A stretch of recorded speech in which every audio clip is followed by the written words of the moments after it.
The Nancy Drew Files, Case Number 1, Secrets Can Kill by Carolyn Keene. Chapter 4. Nancy was tempted to bite Jake's finger and see what happened, but instead she forced herself to push his hand away calmly. She was so furious she didn't even think about being frightened. Who did this guy think he was, anyway? Who makes these rules, she asked. You, I suppose. Clever, Nancy, Jake said with a laugh. Go to the head of the class. The longer Nancy stood there, the stronger the urge she had to push Jake Webb down the stairs. She'd already decided that he was a prime candidate for the Bedford High Vandal, not to mention the Bedford Town Jail. But at the moment, all she wanted was to get rid of him.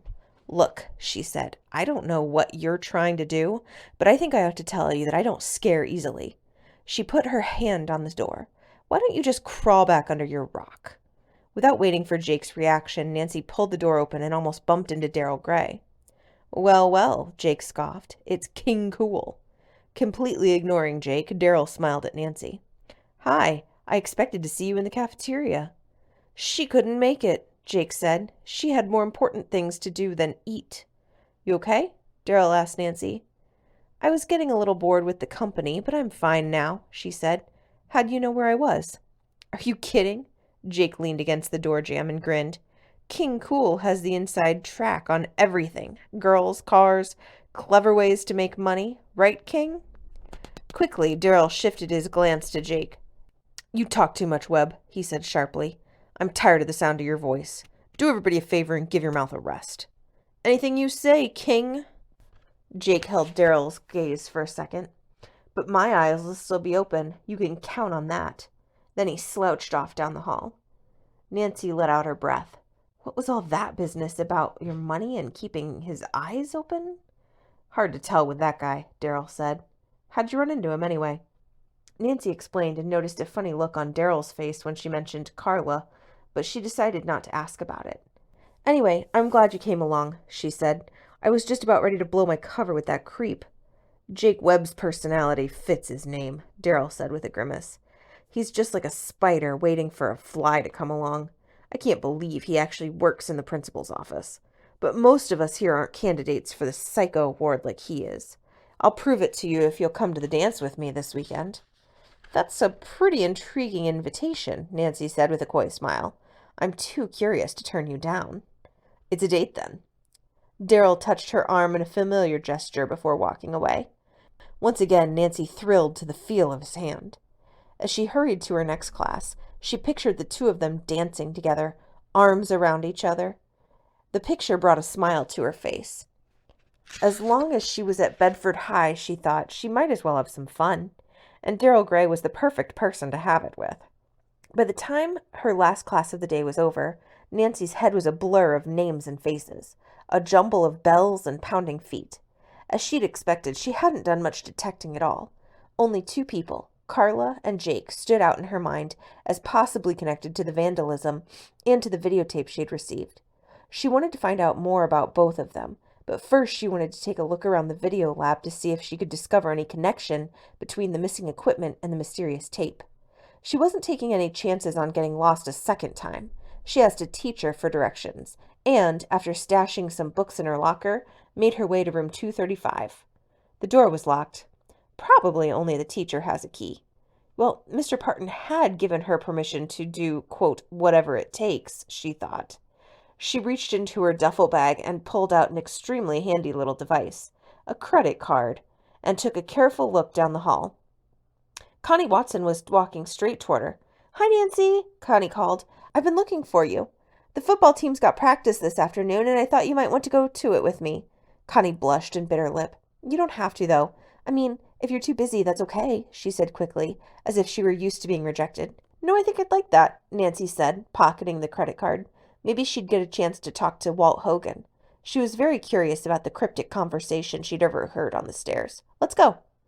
The weather was warm for early October, and several dozen kids were sitting in the bleachers, watching the players and the cheerleading squad. Nancy and Connie arrived just in time to see Hunk Hogan getting chewed out royally by the coach. Nancy couldn't hear what was being said, but she wondered if Walt was in trouble because he'd arrived late. If that was it, then it was probably his voice she'd heard in the main hall that morning, pleading with Jake. She hadn't recognized it when she met him, but if it was Walt, then she had more reason than ever to talk to him.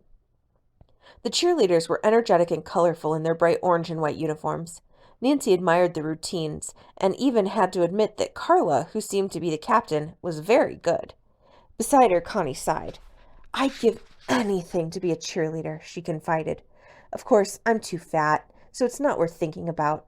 Besides, even if I were skinny, I'd never make it, not with Carla Dalton in charge. She can't stand me." Nancy nodded sympathetically.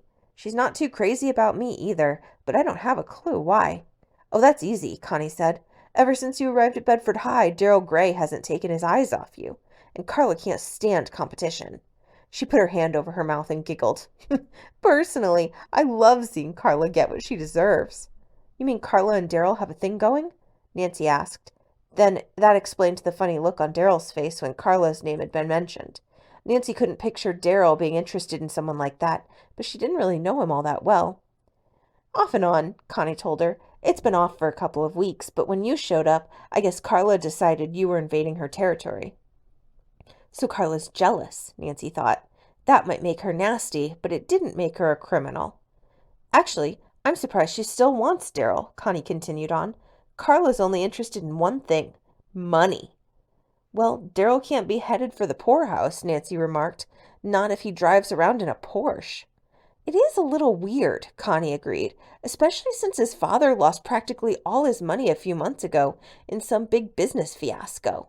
For a while, the Grays were one of the richest families in Bedford, but now—" Connie's voice trailed off as she shook her head in sympathy. Nancy was sympathetic too, but she was also curious. Not about the Grays' money problems. That was simply none of her business. But about what other tidbits of information Connie might have. She was something of a gossip, Nancy thought, and gossips could be a big help. Connie was chattering away again, pointing out various kids on the field, when Nancy noticed the bracelet on her right wrist. "That's beautiful," she said, touching it. "What is it, Art Deco?"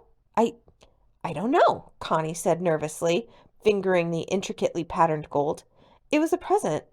I don't know anything about jewelry." "I love it. It looks like an antique," Nancy told her. A little flattery never hurt when you wanted information, and besides, she really liked Connie. "So tell me more about Bedford High," she prompted. "Hey, I hear there are some weird things going on. Stuff getting stolen and lockers broken into?"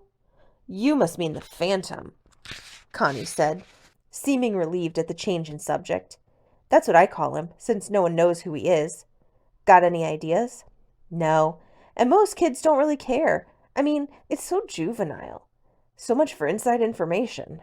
Then Nancy had to sit on the hard bleachers for an hour as Connie proceeded to give her a detailed account of everyone's love life, grades, family, and friends.